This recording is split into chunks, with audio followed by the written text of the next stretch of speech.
A big election day here in California. We've got a recall of the San Francisco soft on crime DA. His name is Chesa Boudin or Bodine, depending upon who you talk to. We also have a possible recall election with the LA County DA, also soft on crime. By the way, you know who appointed him the DA of San Francisco County before he came down to become the DA of LA County? The man I tried to recall, Gavin Newsom. So Gavin Newsom staved off the recall, still has his job, but the guy who he appointed with his bad judgment may very lose his job. What's wrong with this picture? We're also going to be talking about the top 10 dumbest Hollywood hate mongers. We already did 10 through 20. We now have numbers 1 through 10. Who's going to be number one? Who's number one? Who's number one? Stick around for that.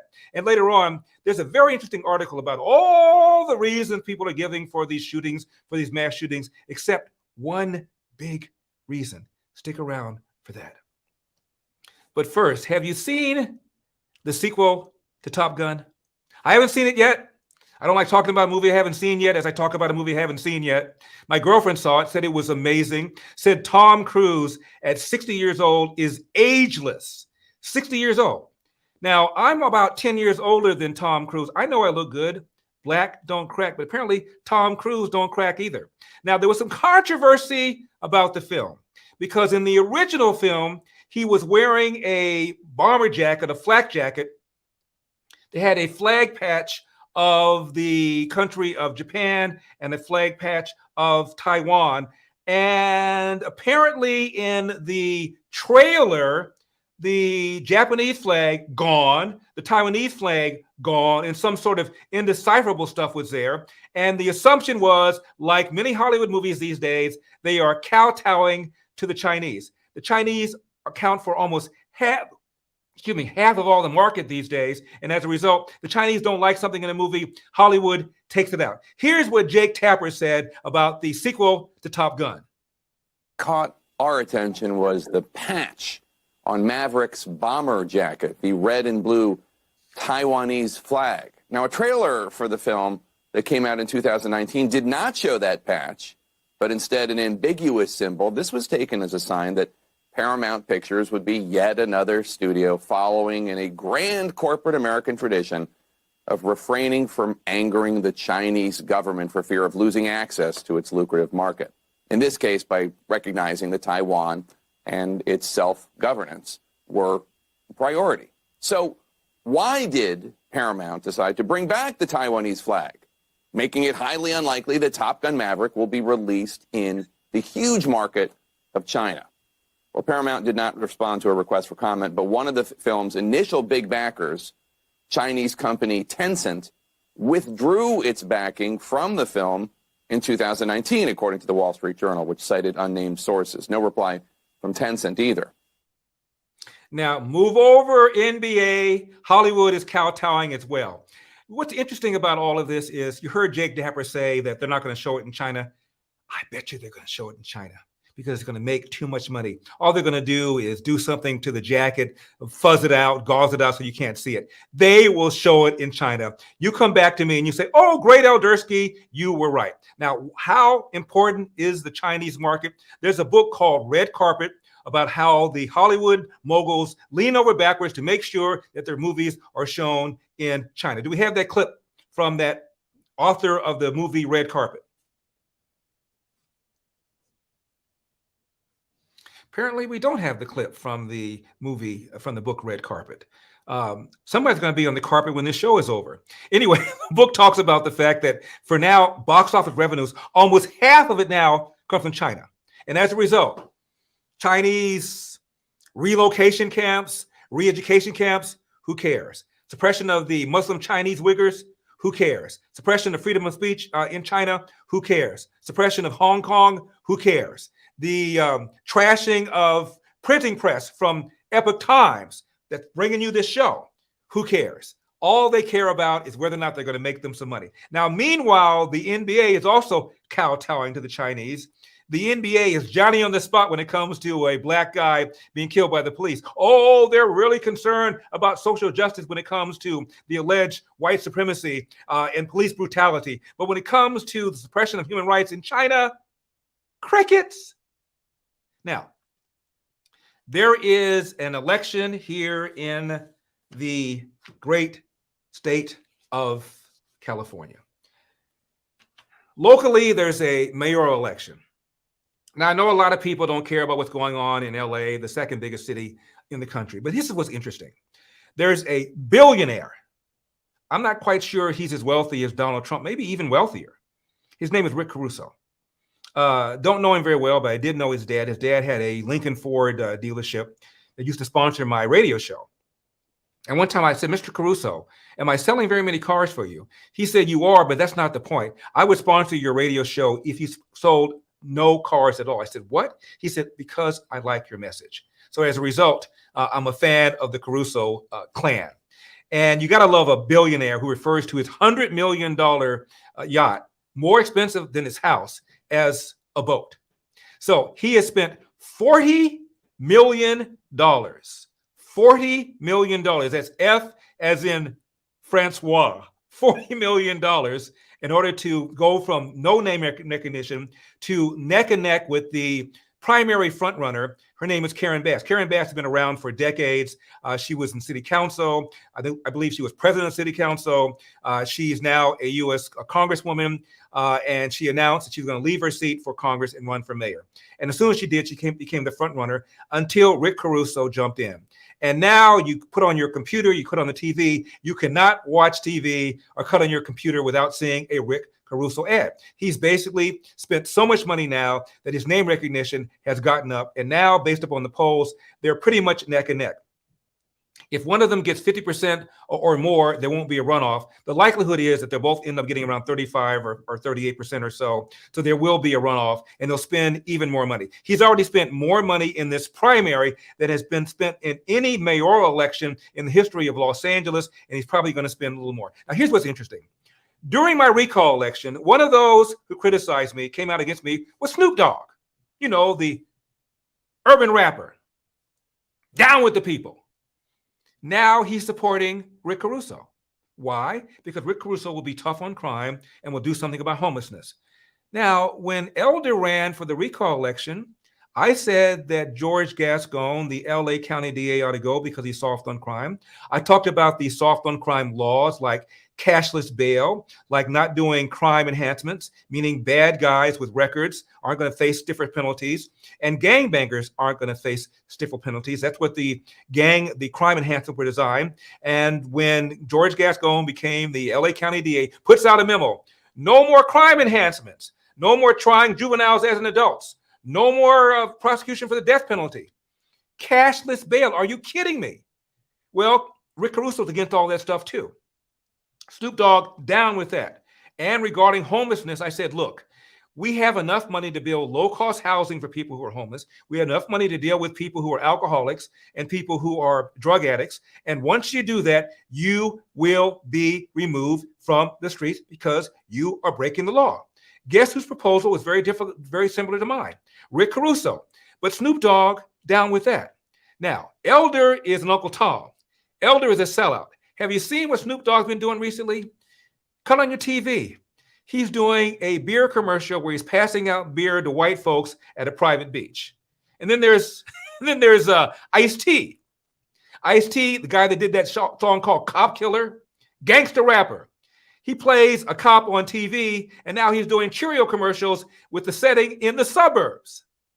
Ice Cube, Ice Cube is another rapper, done movies where he played a cop. He's married. He lives in the suburbs.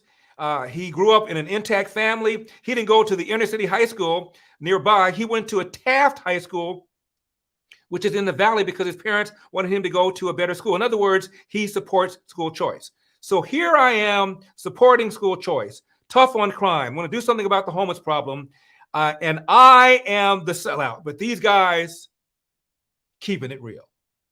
We're going to take a break. When we come back, we're going to talk to the man who says, here are the top 10 Hollywood hate mongers. We already did 10 through 20. We're going to do 1 through 10, and wait till you find out who is the number one Hollywood hate monger. We'll be right back. Don't go away.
One more thing about Top Cruise and Top Gun.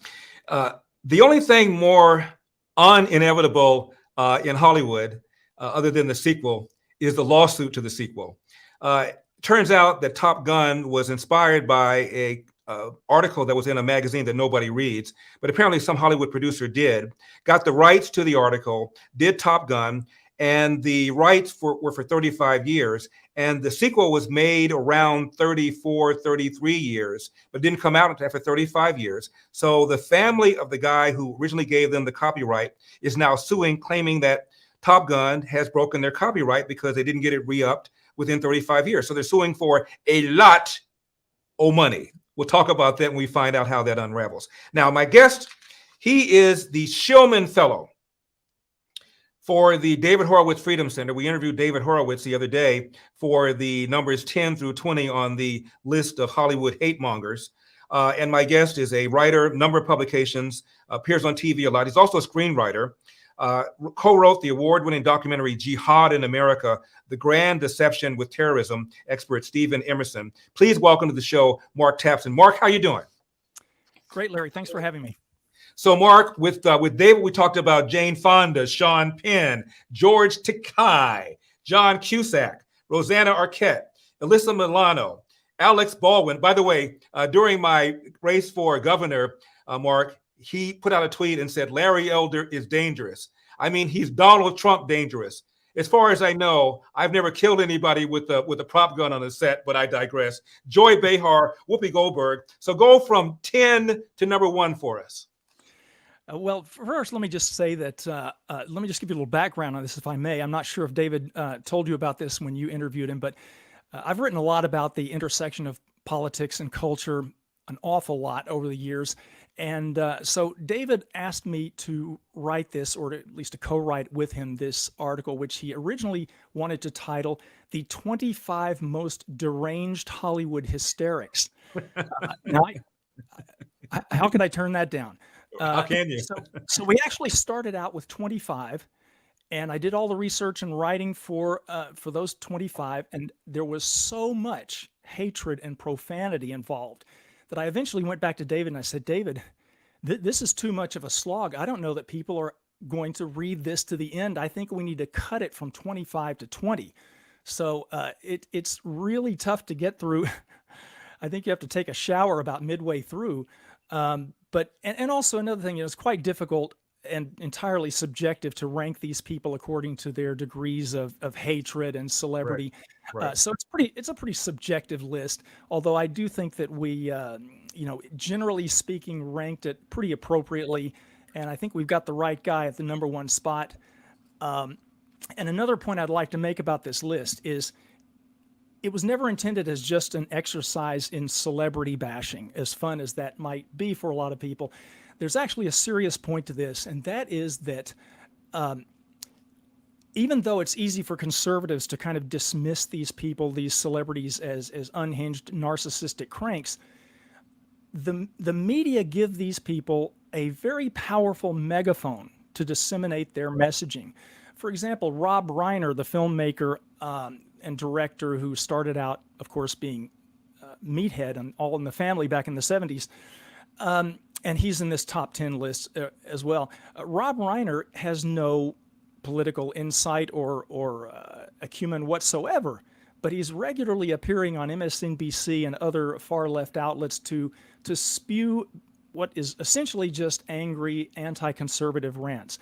And that's because of the power of the fame of these celebrities. So the media give these people too much credit for being legitimate political analysts and commentators. Right. So that helps kind of get the leftist messaging out in the world through these far left media outlets. Mark, regarding Rob Reiner, you might recall when he put that proposition on for 25 cents on cigarettes to raise money for childhood development programs. And I was on, I believe it was a local CBS outlet, and I debated him on that. I was opposed to it. And during this, you really can't call it a formal debate. I mean, he said something, I said something. I contradicted what he said. He tried to contradict what I said, unsuccessfully, in my opinion. And I pointed out that government actually makes money off people who smoke cigarettes, because people who smoke cigarettes, about a quarter of them die early. And because of the high taxes that cigarette smokers pay, and the money that would otherwise be paid in Social Security and Medicare, quote, government actually makes money off people who smoke cigarettes. And he looked as if somebody hit him in the head with a 2x4, Mark. When that segment was over, he comes up to me and goes, "Oh, Larry, do you have any source for what you said about the government actually making money?" And I went in my briefcase and I pulled it out something and I handed it to him. Now, Mark, how do you have a debate and you not know that? How do you do that? No, I'm not saying that smoking is good. Believe me, I wasn't saying that at all. And during the recall election, he popped up and he said, "I actually debated Larry Elder, and he said that we should encourage cigarette smoking." Hello, I said nothing of the sort. He got away with it. He said it, and I tried to get him on my radio show. I was doing my radio show at the time. He wouldn't come on. Rational argumentative discourse is not the default mode of the left. They like to go straight for the emotional gut punch because that's how people really respond, especially in the arena of politics, especially these days when our political discourse is so degraded and divisive. And that's part of the reason, again, for doing this pamphlet. We're actually going to put it out as a pamphlet and a booklet in addition to serializing it on frontpagemag.com. You or your listeners may not know that the David Horowitz Freedom Center frequently puts out these 30 or 40-page pamphlets on various political topics. And so we're going to do that with this one. But part of the reason for this pamphlet is that the left's complete abandonment of rational, respectful discourse and debate is corroding our national dialogue and is turning the public square into essentially a kind of a circus maximus of demagoguery and demonization of political opponents. So it's a very serious issue here. And I think that's probably why Rob Reiner was not prepared to debate you on the facts, because they don't really operate from the facts. They operate from an emotion-based perspective in terms of debating. And Mark, as I said in my introduction to you, and I wasn't joking, during my recall election, and it was a very serious recall election, I wouldn't have done it had I not believed that I could win. Alec Baldwin puts out a tweet and says, "Larry Elder is dangerous. I mean, Trump level dangerous." We tried to reach out to him to come on my radio show to find out why I was Trump level dangerous, whatever that means. And of course, he wouldn't come on.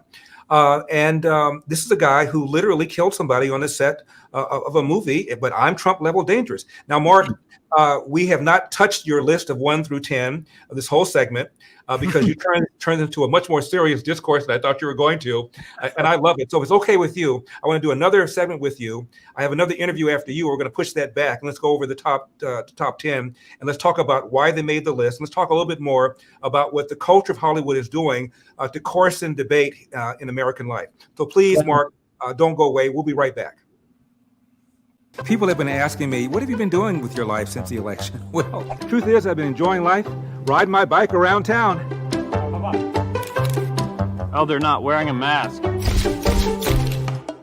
I've taken up a little bit of fishing as well. Elder kills innocent fish. And I've been posting on social media. Oh, come on. Listen, if you're tired of the censorship as I am, I've actually got some great news for you. Check out epictv.com. It's a brand new censorship-free video platform where you'll find not only my show, but other deep documentaries, great content, and honest movies that bring you the news without all the spin and the false narratives. So, check out epictv.com. I'll see you there.